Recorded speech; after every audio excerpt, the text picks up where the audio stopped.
Good morning, Wednesday. So, here I am in my upper room again. I came up here and opened up my Bible.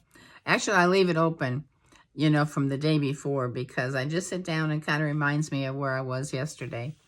But today I'm in my Sarah Young. I opened it up and she's referenced to Revelation 21.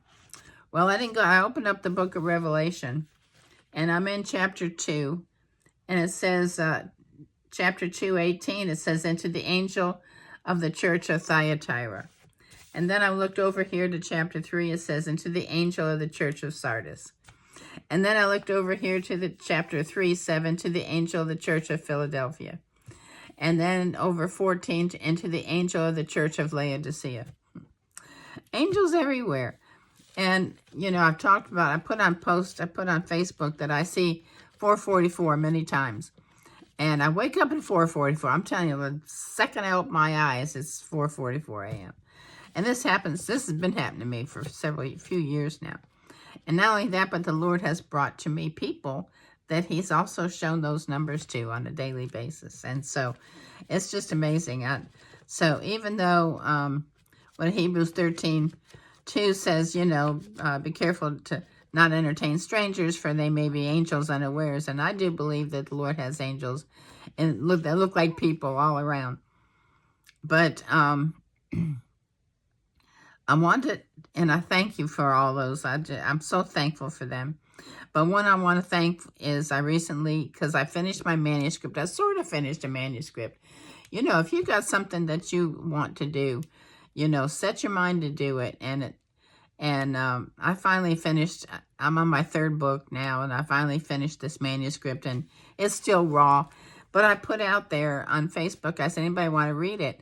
And, I had our friend Jim and Vera, they actually took the time to read it, and Jim wrote notes, and I'm so grateful to him, So it's just nice to know that you have friends around that care, that really want to be there for you, and encourage you, And so it's something that the Lord has put in my mind. I don't know that when I'm going to finish it. It's still a rough draft, I have to work on it.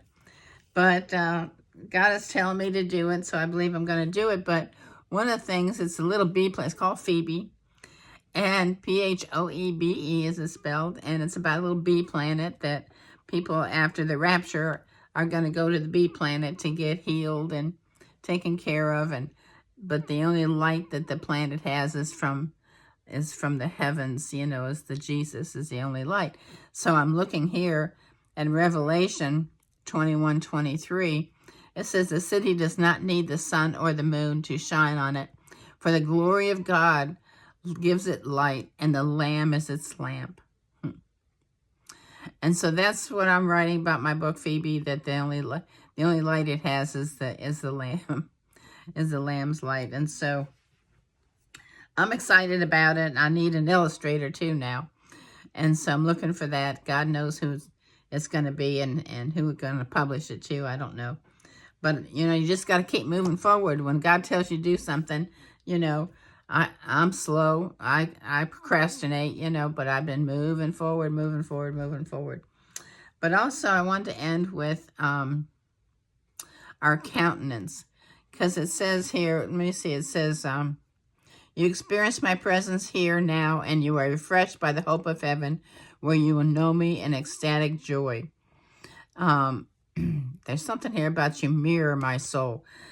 It reminds me of this lady I knew way back in the courthouse. I'm talking 30, 40 years ago. And she was a carrier of the mail. And she was a heavyset black woman.